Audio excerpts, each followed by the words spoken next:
1918, I lived in Sequoia County.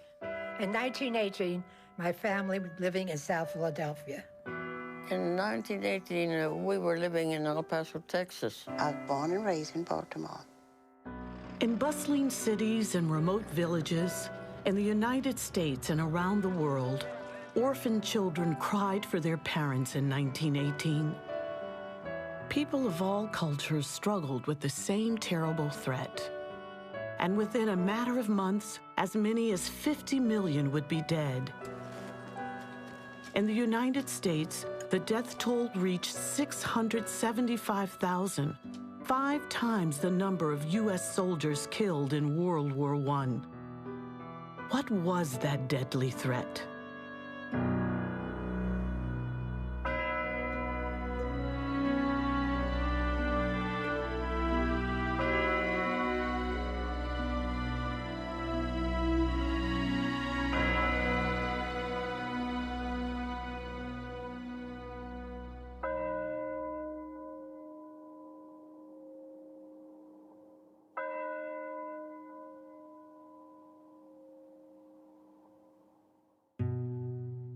There was many, many people that died. We had just come from a few years before from Mexico, where we were living, on account of the revolution, the Mexican Revolution. I was about 10 years old. I was the oldest, and my 4 brothers and sisters of the family, only my dad and my sister, my smaller sister, did not get it. My 2 brothers were in one room sick. I was sick in the other bedroom with my mother. My poor dad and sister had to be our attendants and see what they could do for us. Influenza gave you such high fever.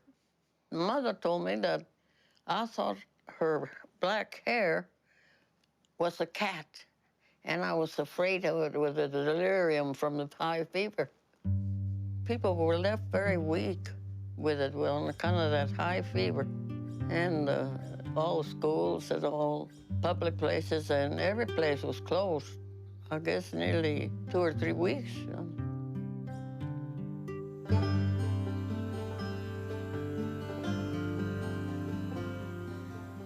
I was 8 years old. We lived near my dad's mother, and she and her daughter and 2 grandchildren were living close to us. And when they got the flu and got sick, my parents, we just moved in with them to where my mother could nurse all the patients and take care of them. At that time, my mother was 25 years old, and she had 3 children. And she was expecting another baby in May, and this was in February, and she'd taken care of 8 patients at one time, very sick patients with the flu, with no convenience, no modern facilities whatsoever. And Mother had to get the wood to keep heat in the house, to keep all those fires going, plus do the nursing care with 8 patients.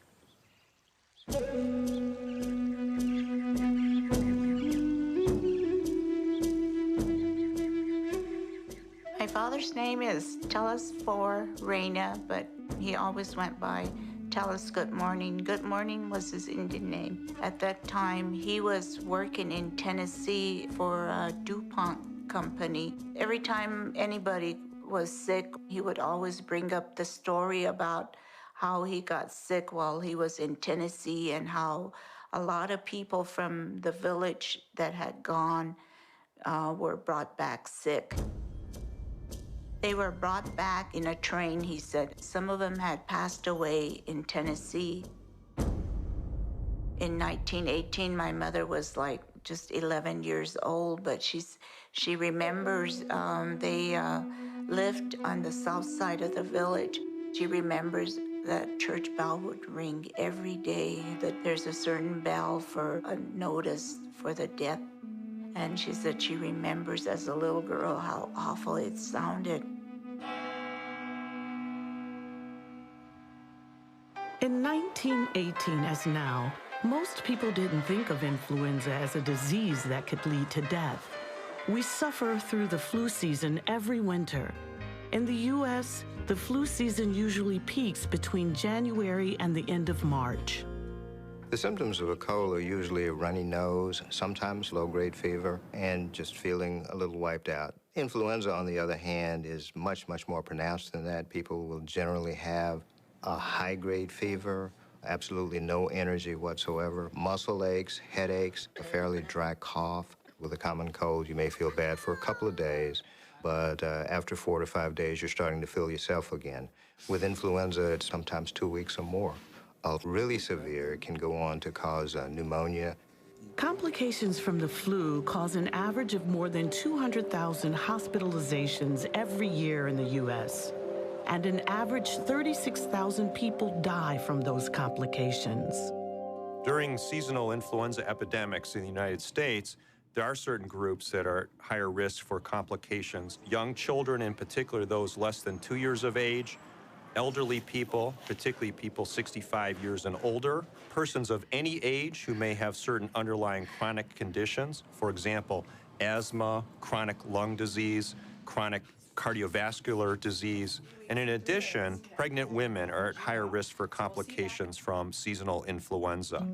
While seasonal influenza is a serious health threat for people at risk of complications, the outbreak of influenza that swept the nation in 1918 and early 1919 killed over 500,000 people in the U.S. when the population was only a third of what it is today.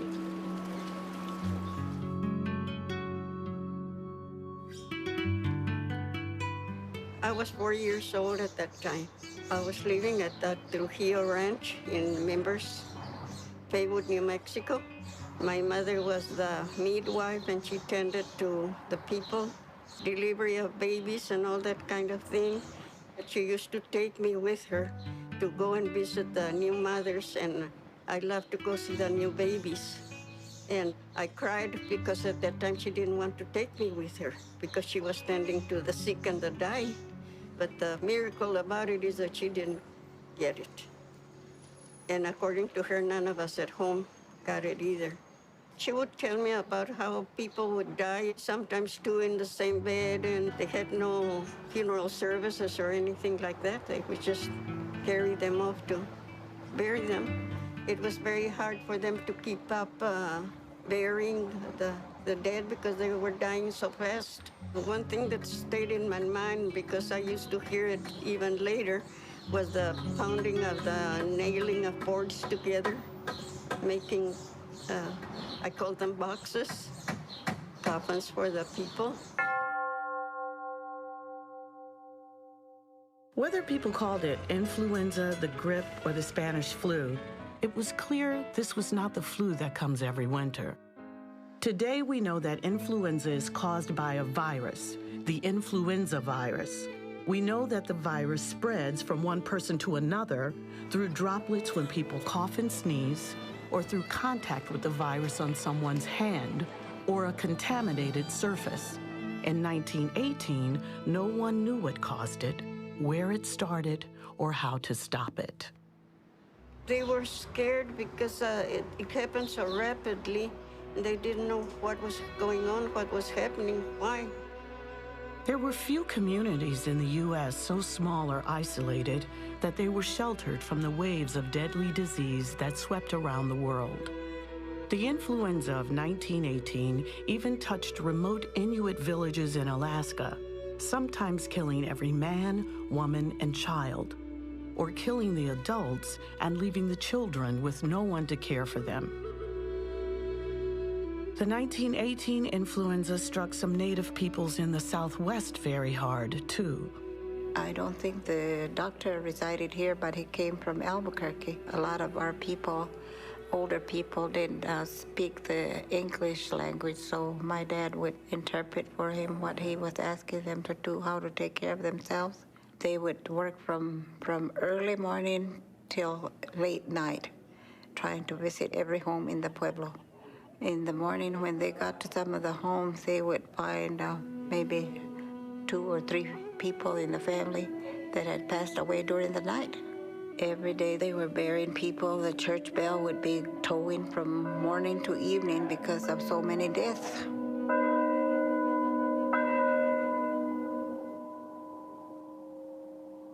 The Bureau of Indian Affairs sent Dr. D.A. Richardson to investigate the situation in the pueblos near Albuquerque, New Mexico. He wrote, "The strength of the pueblos was not taken with the aged or markedly with the infants, but from the young adult life of the tribe." And this was true around the world. With the influenza that hits us every fall and winter, most healthy adults are sick for a week or two and recover. When people die of the flu, it's almost always the very young and the very old. But the influenza of 1918 was not only much more lethal than seasonal flu, the death rate was very high among young adults. Strong young men and women working to support and care for their families. My parents came to this country from Romania, Bessarabia.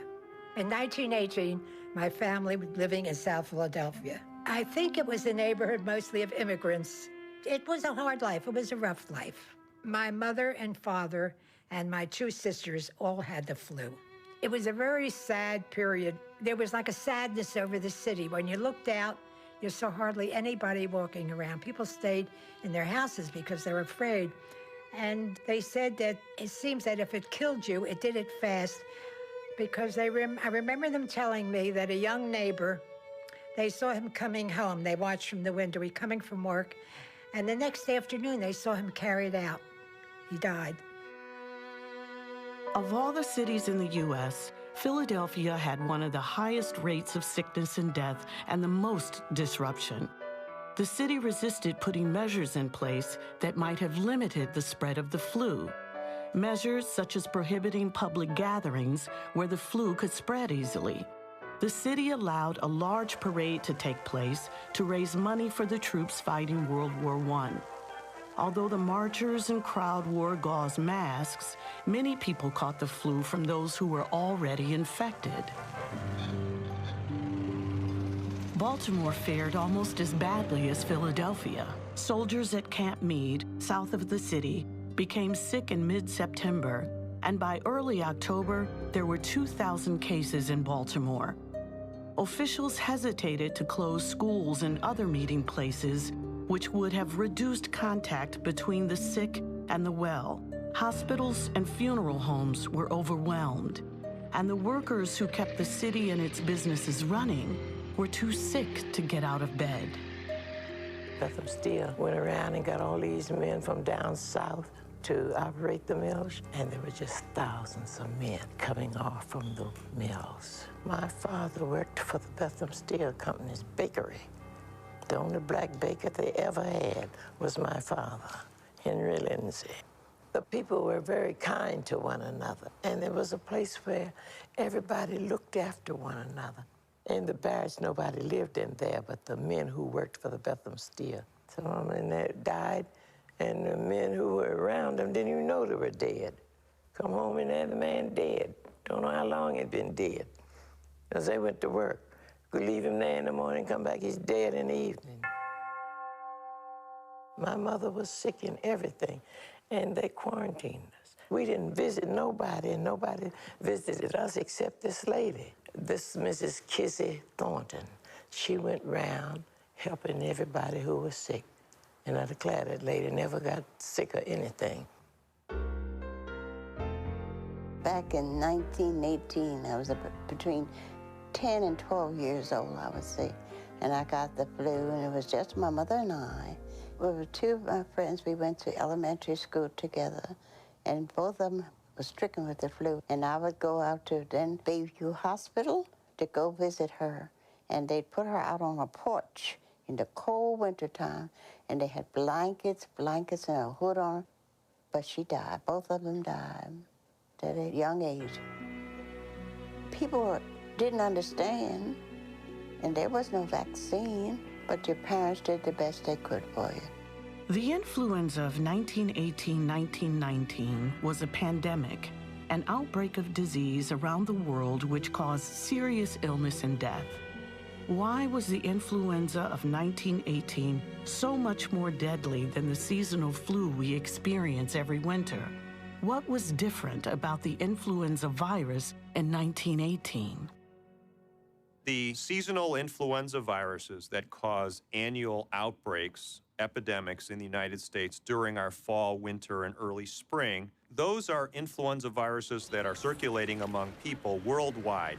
And they are evolving, they're changing just a little bit, but they're human viruses. And so some percentage of the US population and the world's population gets infected every year. Some become ill. Some percent recover from a self-limited illness. And all of these people who survive will have some immunity. Other people get vaccinated, and we receive some immunity through that vaccine. So there are two ways to acquire immune protection.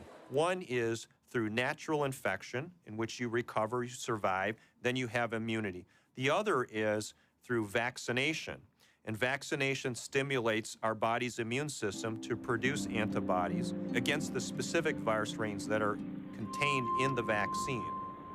An influenza pandemic is different. An influenza pandemic is the emergence of a very new influenza A virus to which most of the population has not previously been exposed and does not have any immunity, no immune protection. And so what you see is very high numbers, very high percentage of people becoming sick worldwide. In the last 100 years, new influenza viruses have caused 4 pandemics in 1918, 1957, 1968, and 2009. Ultimately, they come from birds, wild waterfowl, ducks and geese, and various other birds. They can get into domestic poultry, chickens. They can also, as we know, get into human beings directly, pigs, various aquatic mammals. They can get into horses. They can get into dogs and cats. So they can take any of these paths, and in theory, they could end up getting into people by either coming directly from a bird or going through a circuitous route in another animal. By a variety of mutations that occur for a number of reasons, these types of viruses can, under certain circumstances, adapt themselves to other species. And then as they propagate themselves in these other species, they adapt themselves better to spread from pig to pig, or from bird to bird, or from person to person. And the host we worry about the most, obviously, from a human health standpoint, is the human species. One of my dad's sisters lived pretty close to us, and she had a family of 4 children and her husband, and she was expecting, and she taken the flu, and of course she passed away. She was very sick. She passed away.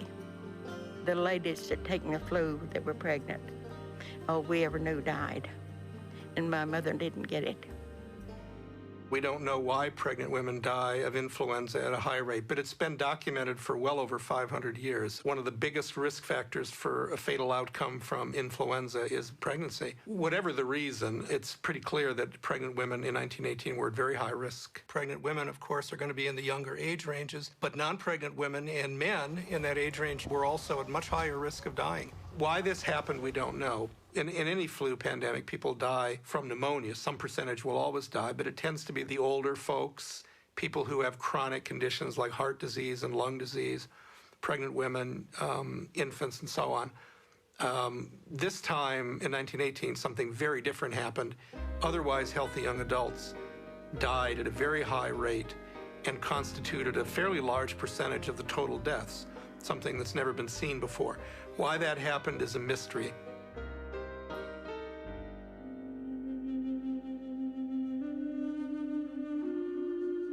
Brevig Mission is northwest of Nome, Alaska on the Bering Sea. The fact that Brevig exists today is remarkable, since of the 80 residents in 1918, only 5 adults and 3 children survived the flu pandemic. Over 50 years ago, a young man with an interest in viruses found his way to the village.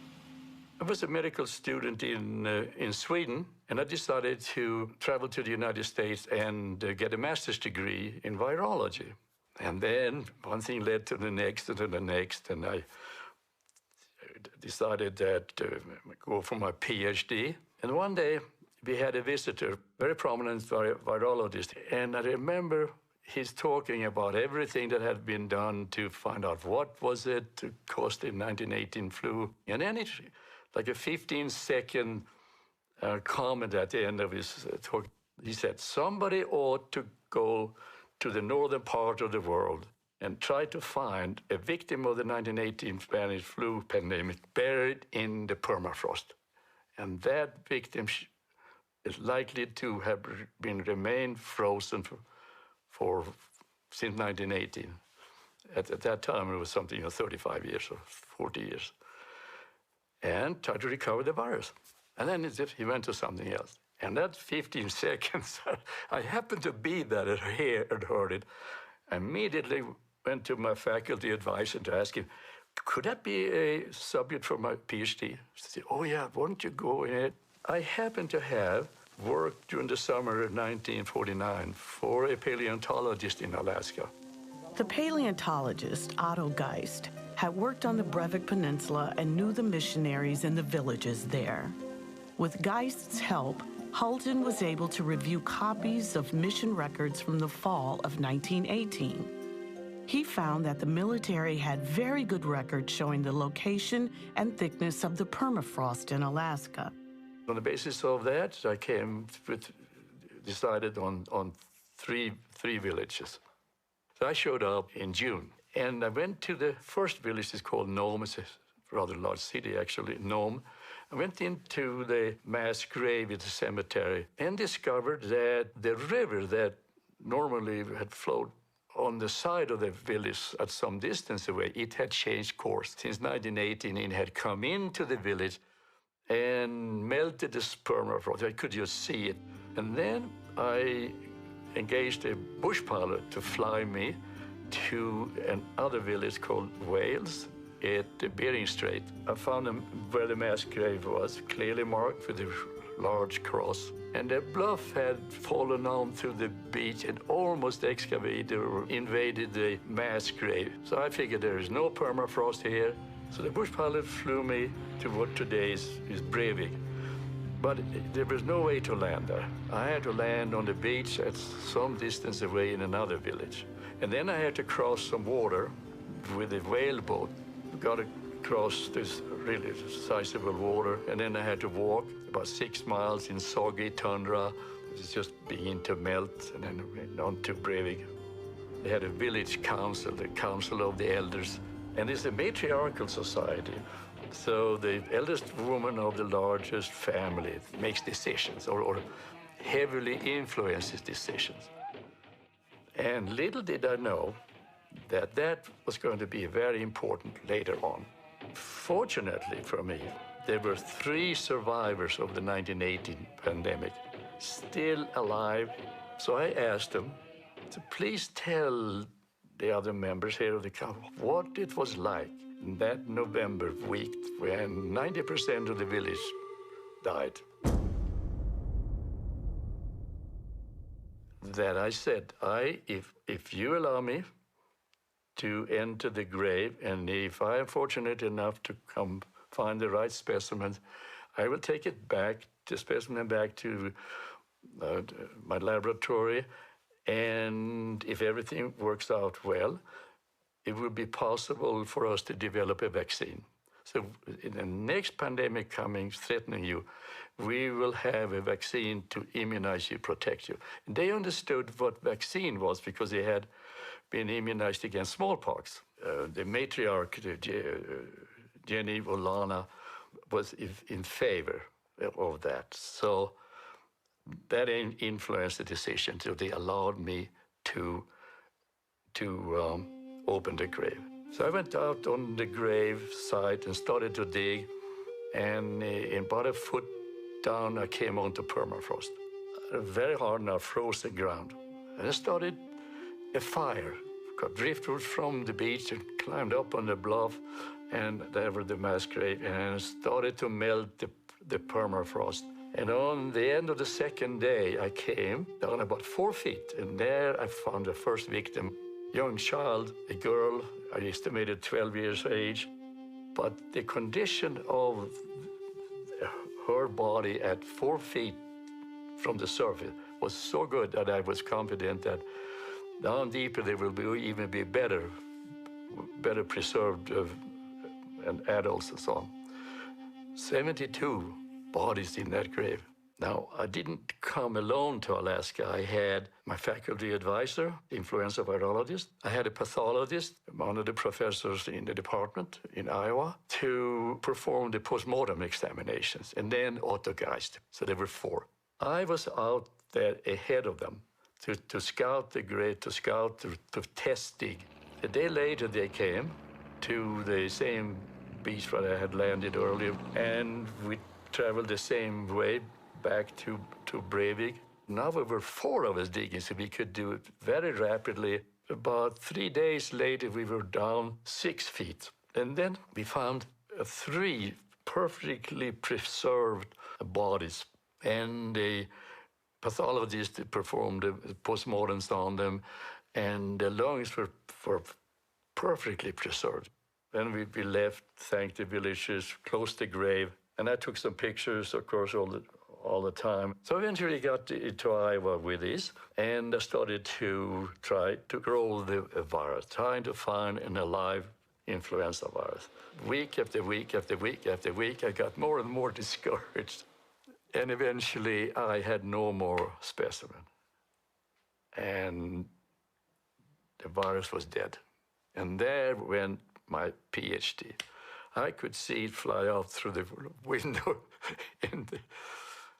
in the non-air-conditioned office, by the way, lab I had. I decided to go back to Sweden to continue my medical education. And I was extremely fortunate. I was offered to continue medical school at Iowa. And then I got my MD there, became a pathologist. But back in my mind, I had this memory of not getting my PhD, and all the effort went into that, and it was just kind of collapsed. Molecular pathology is a specialty of medicine where pathologists use the tools of molecular biology and molecular genetics to make diagnoses and provide insight into patient care decisions. You can make diagnoses of infectious diseases by looking for the genetic material of the infectious organism, the virus or the bacteria, for example. I was in the National Cancer Institute as a pathologist in the 80s, and in 1993, I moved to the Armed Forces Institute of Pathology to set up a new group devoted to molecular pathology, both for clinical molecular pathology as well as research. And one of the things we had to do for both sides of that was to work out ways to recover genetic material from typical biopsy material. The tissue repository at the AFIP goes back to the Civil War, so they have a huge collection of millions of tissue samples reflecting all aspects of clinical disease, tumors and infectious disease, including autopsies of soldiers who died of flu in 1918. I wanted to think of a project that would highlight the utility of having such an old tissue archive, as well as our new molecular techniques in which we could do analyses. And the way those two things came together in my mind was to go after the 1918 flu. We thought that it might be possible to recover fragments of the genetic material of the virus still preserved in autopsy tissues of people who died in 1918. When we started the project, there were really 2 fundamental questions that we wanted to answer. That is, 1, why was this virus so particularly virulent? Why did it kill so many people, especially young, healthy adults? And secondly, where did this virus come from? We were hoping to learn from what we see in 1918 to apply it to the future, so that we could understand how pandemics form and why particular flu viruses cause more disease than others. These tissues were extremely old, and it was not clear that we could actually recover any genetic material at all from these samples. We had to work out techniques and continue to refine the techniques to extract nucleic acids, DNA and RNA, from these samples. We had started this project in 1995, and it took over a year to find a first positive case, to work out our techniques to make sure that we actually could find influenza. Once we had found a first positive case and we started to generate sequence and compare it to known influenza viruses, we were convinced that we had really found the 1918 virus. But we were really concerned that there would be inadequate amounts of material available to us to sequence the whole virus from that material. In March of 1997, in Science News, there it was. 1918 pandemic virus found. A small sequence had been discovered by Jeffrey Tarnberger. I wrote a letter saying, if you need more specimens, let me know, and I will go back to Alaska. I've been there before, I know where it is, I can go back. And I didn't hear anything, And I thought, well, he knows, he thinks I'm a nut, and that was just so bad. He happened to be on vacation, so he didn't get his mail. We were extremely excited about the possibility. We had hoped that if we could recover material from a frozen victim, that the quality of genetic material of the virus might be improved over what we had in these formalin-fixed blocks. And he called me here. So he asked, when can you go? I said, I can't go this week, but I can go next week. And I called up to Breivik. Now, this time, when I come the second visit now in 1997, it so happened it was in August. And that is a much better time to dig in the permafrost. I want to see the missionary. It's another one now. Pastor Brian Crockett is his name. He's still there. And he knew of the excavation that I had carried out in 1951. And he also knew that I had to get the permission to do it again. So he said it was very difficult. You may not be able to get a permission this time. But I will introduce you to Rita Olanna. She was a matriarch at 1997. And little did I know that her grandmother was Jenny Olanna. That was it. It would never have happened otherwise. Everything doesn't go wrong all the time. It just looks like that, but it did. Here it is. Crucial. Dr. Holton presented his case to the Breivik Village Council, including Rita Olanna. He made sure they understood that the virus was dead and could not cause disease. I also told them how important it is because your participation, this is where it begins. And you're part of the team now, the villages of Breivik, and I'm the specimen collector, and then Dr. Tarnberger in the Armed Forces Institute of Pathology. These are the three, but it begins with you. And I got the permission to go. I figured no one wants to go in a grave with bodies. So I all set, do it myself. And so one of the members said, would you like to have some help? 4 young men, Eskimos, assigned by the village council, assigned to help me. Because I photographed it with me, I knew where the grave was. So I marked it off. At the end of the first day, we were down to about 4 feet, and I didn't see anything at all. And then 5 feet, and the following day, I noticed there are some bodies at 7 feet. Found a skeleton, and then next to the skeleton was a woman, and perfectly preserved. With clothing had fallen off, rotted away, but I could see the skin, and it was of an obese woman. I started to do the postmortem, and then I took the rib cage off, and there exposed the lungs. And they were the textbook picture of a person who had died from acute viral pneumonitis. Exactly what I needed.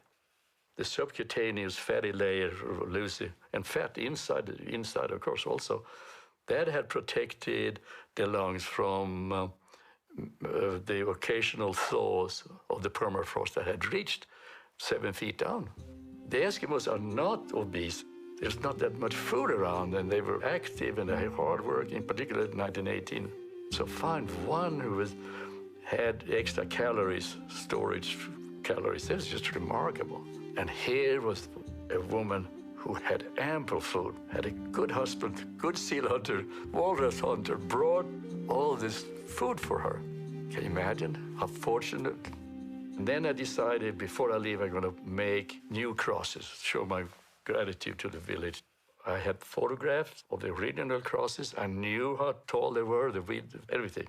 I finished my work with the crosses at 1 o'clock, and by 8 o'clock the next morning, the high school kids came and they helped me put the crosses in. And about an hour later, the bush pilot landed, and I got all my specimens on board, and then I shipped them to Jeffrey Tarpenberger.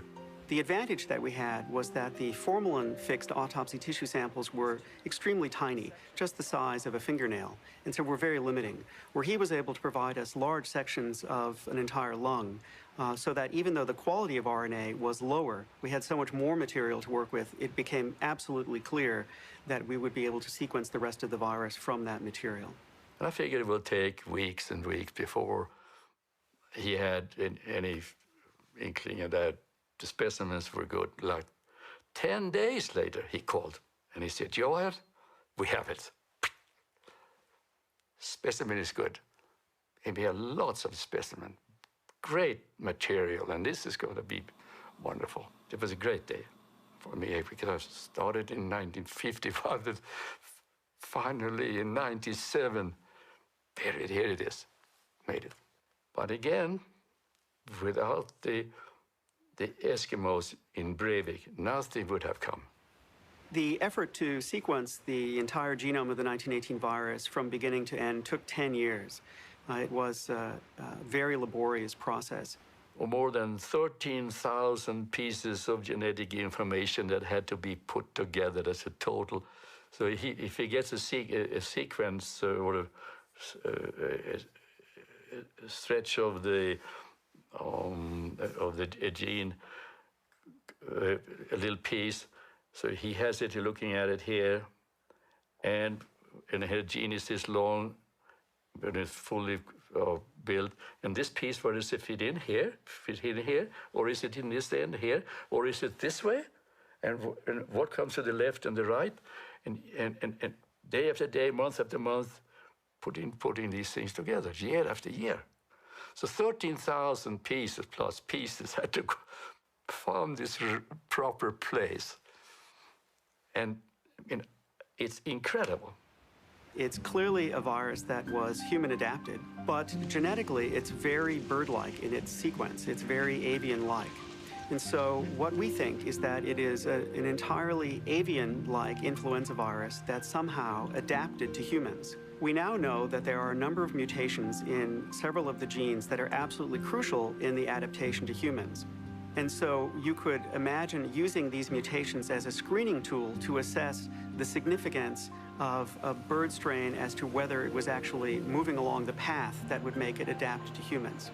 If we identified changes that were crucial to allow a bird virus to replicate in humans, you could particularly design drugs that might block or bind to that particular change to prevent a bird virus from actually functioning in humans.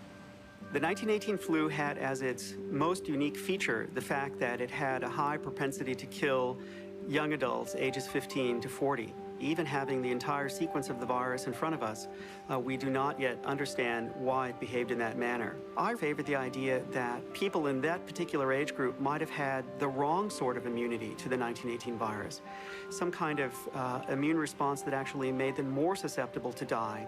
In people older than about age 45 or 50 in 1918, there might have been pre-existing immunity to viruses similar to the 1918 virus. We're trying to identify influenza virus positive autopsy tissue samples from before 1918 to try to help us figure out this problem. Jeffrey Tarpenberger's right-hand woman, Anne Reed, very accomplished. She was sent up with a plaque from the AFIP to present it to the village council.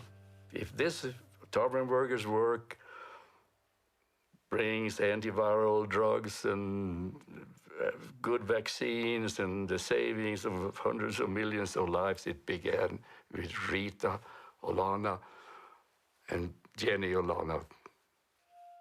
Another question about the death toll in the 1918 flu pandemic was how people died after they became ill with the flu.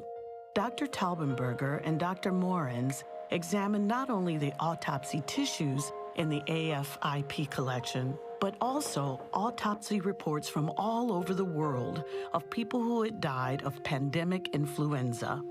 we find that the vast majority of people dying died because of secondary bacterial pneumonia.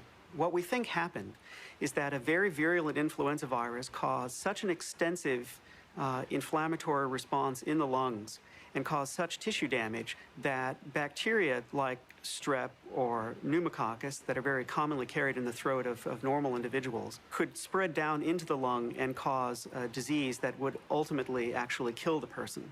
The evidence of the bacterial pneumonias, I think, helps explain why you had such high mortality in military camps, particularly. While this is very important in trying to understand what happened in 1918, it also has significant implications for pandemic planning in the future. We've really seen an explosion in information about influenza in the last 10 or so years because primarily, I think, of sequencing of the 1918 virus, but also the unusual events associated with the H5N1 virus, the bird flu virus. We've been watching this particular avian influenza virus for over 10 years now. These viruses are highly transmissible from bird to bird, and they can destroy a flock of birds. But the most important thing from the public health perspective is that humans who have very close contact with the infected birds occasionally can become infected by this virus. Over 60% of those who have become infected have died. Many more people have been exposed to the virus than have become infected. In order for this avian influenza virus to cause a pandemic, we would have to see a number of changes that would occur in the virus so that the virus could be transmitted easily from human to human to human. The fact that the avian influenza viruses that we're monitoring so closely have been circulating for 10 years and still haven't caused a pandemic doesn't mean that these viruses will not cause a pandemic. We don't know for past pandemics how long those viruses actually circulated, caused infections in humans, and then gained that ability to be transmitted efficiently. So we don't know enough about past history to predict the future. I think the biggest lesson is that we can't predict what influenza will do. As scientists continue to look for answers in the 1918 flu virus, we can also learn from the men and women who responded to the health crisis by taking it upon themselves to care for their relatives, their neighbors, and their communities. Dr. John Tappan was a physician with the Public Health Service in El Paso, Texas. He wrote to a colleague serving at an Army field hospital in France. We have all been awfully busy with the flu. I made on an average of 30 calls a day for about a month, and everyone else did as much or more. The Public Health Service and the Red Cross opened a hospital in the old Ahoy School, where we treated the Mexican part of town. The epidemic here was fierce. We had about 10,000 cases in El Paso, and the Mexicans died like sheep. Whole families were exterminated. The white population fared almost as badly. I was 3 days behind in my calls. The other doctors all had the same experience, of course. When the people living in other parts of El Paso learned of the many deaths in the southern part of the city near the border with Juarez, many volunteered to use their cars as ambulances, picking up the sick and delivering them to hospitals in other parts of town. When the Hoy School in the Chihuahuita neighborhood was turned into a hospital for flu patients, El Pasoans from all over the city volunteered as nurses, drivers, and clerks. So you see, we have been serving our country right here at home. That epidemic helped the community to get together because everybody helped that could, gave their houses or their help or whatever the people needed that needed it, you know. So that helped the community, both Juarez and here. There was a shortage of doctors and nurses during the 1918 influenza pandemic because so many of the physicians and nurses were serving in the war effort. So you had a mixture of both trained medical personnel and those with some training, and those who basically were very civically minded individuals who wanted to participate in tending to the ill. The women who volunteered during the 1918 influenza pandemic were literally putting their lives on the line. They were stepping into a deadly pandemic because they believed that it was their calling and they wanted to do what they believed was their duty. I would say that the activities of volunteers, and particularly women volunteers who rose to the challenge, was absolutely crucial. This is a story of unsung heroes, of forgotten people who really rose to the gravity of the moment. In villages in Alaska, for example, the whole village would become sick at once. There'd be nobody to provide food, nobody to provide shelter. These things can make a difference. And even in wealthy nations like the United States, the conclusion at the end of 1918 and 1919 was that the single most important thing that could save your life from flu was good nursing care. Not medicines, not doctors, not hospitals, but good nursing care. When you first read those things, you're likely to say, oh, that can't be true. What could they do in those days? You know, what's chicken soup going to do? What's a blanket going to do? I believe the data. They're strong, and some of the best and smartest physicians, nurses, and other observers said it again and again, good nursing care. Even though no one knew what caused influenza in 1918, some communities took steps to prevent the spread of the disease.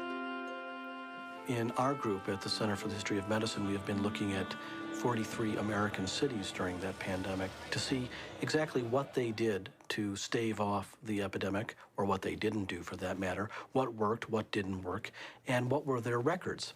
And what we find is that those that acted very early with a suite of classical public health interventions, things like quarantine, closure of schools, banning public gatherings, if they acted very early before the epidemic had a chance to spread to a lot of people, kept these measures on for a long time, and used more than one of these measures at the same time, those cities had a much better record in terms of cases and deaths than those cities that did not. I think there's a mountain of stuff that we're learning from the 1918 pandemic that applies to people today or in the near and distant future. We have learned from the experiences of the 1918-1919 pandemic, but that's only one of the factors that makes us better prepared to deal with influenza pandemics than the world was in 1918. There are extraordinary advantages. Some of them are pretty simple, like experience of what seemed to work in some cities, like social distancing and avoiding crowded places, things that were not necessarily fully appreciated. Some cities did it and did well. But most importantly, we have biomedical and healthcare and technical advances that we didn't have. We have vaccines. We didn't have vaccines then for flu. We didn't even know what the microbe was. When they were dealing with it, many people thought it was some strange form of a bacteria and not necessarily a virus. Number two, we have antiviral drugs, for example, Tamiflu and Valenza and others. We didn't have it then. We have antibiotics to treat the secondary complications, the bacterial complications of influenza. We have much better technologies to treat acutely and seriously ill individuals, like efficient, good respirators, intensive care units, people who have expertise in medicine that's acute care medicine. All of these things we did not have back then. We have them now. Our parents and grandparents had little warning or chance to prepare. But we know now that influenza has caused pandemics at intervals for at least the last 500 years. Public health officials have been preparing for the next flu pandemic, knowing that it could be a mild pandemic, as in 1968, or a severe, as in 1918. The world is watching a new pandemic flu virus, the novel H1N1 flu virus, which emerged in the spring of 2009.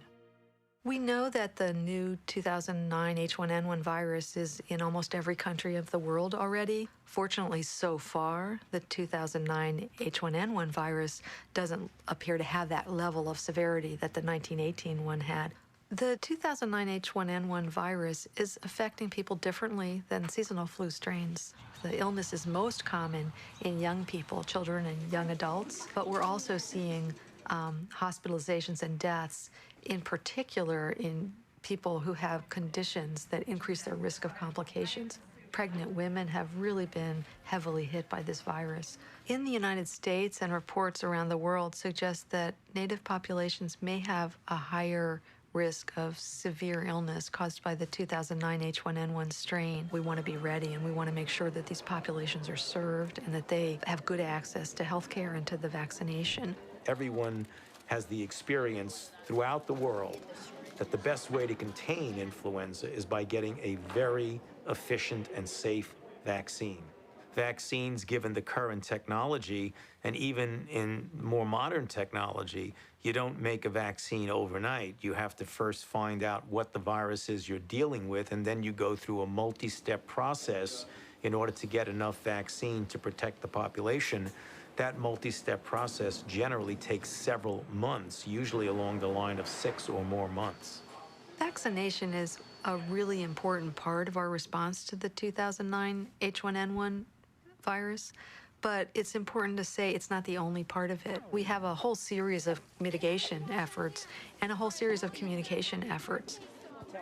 Public health officials are fighting the spread of influenza with the health hygiene we learned as children. Stay home when you're sick. Wash your hands frequently with warm water and soap for 20 seconds. Practice cough and sneeze etiquette and avoid touching your eyes, nose, or mouth. At the start of a pandemic, that's the most efficient tool we'll have, in addition to, obviously, social distancing, like staying home when you're sick and so on. But, you know, we're a community that hugs, that shakes, that have elevators that you need to ride on to go to different parts of a building. We go grocery shopping and we need to push our carts. Everything you do, basically, you need to touch something that other people touch. And so that hand washing bit will be very critical. These good habits and vaccination also prevent the spread of seasonal flu. An annual immunization for the seasonal flu helps people stay healthy and helps health workers prepare to vaccinate the population during a pandemic. These immunizations are widely available every year. It's very important for people, particularly people who are 65 and over, to take the influenza immunizations. It's important to have the vaccine every year, and the vaccine is a covered Medicare benefit. There's absolutely no way you will get the flu from the flu shot. Based on what I know and what I have been observing with this 2009 H1N1 virus, and based on what I know about influenza vaccines, the risk of getting influenza or having a complication from influenza is much higher than any theoretical risk from the vaccines. It's important for people to know that not getting vaccinated also puts you at risk. 100 million people get influenza vaccine every year in the United States. They have a strong safety track record. And the 2009 H1N1 influenza vaccines are being made exactly the same way that the seasonal flu vaccines are made. A long-term goal for scientists working on flu vaccine is to develop a vaccine that would protect against all seasonal and pandemic influenza. We generally refer to that as a universal influenza vaccine. And I think there's a real possibility to that. I don't think it's going to be easy to do. What we're working on, when I say we, I mean the scientists in the field, is to identify the components of all influenza viruses that don't change as the virus drifts or even shifts. And then you've got to put that in what we call an immunogenic form, namely a form that when you inject it into a person or you spray it into the nose of a person, that person will make an immune response that's very robust. There are a lot of people working on it. It's a high priority project. Every year, we have fewer elders to remind us of the terrible time they, their families, and their communities endured in 1918 and 1919. But we need to keep those memories alive. There's a lot of things to be learned from continuing to study the 1918 flu. I think the important lesson is that pandemics can be very serious, but also pandemics can be widespread but not that serious. There's a gradation of severity of pandemics. You always must prepare for the worst case scenario. Even though you might have a mild pandemic, like occurred in 1968, or an intermediate pandemic that occurred in 1957. The current pandemic is much less severe so far than the planning scenarios that most of us had. It could be that it becomes less severe. In 1918, I lived in Sequoia County.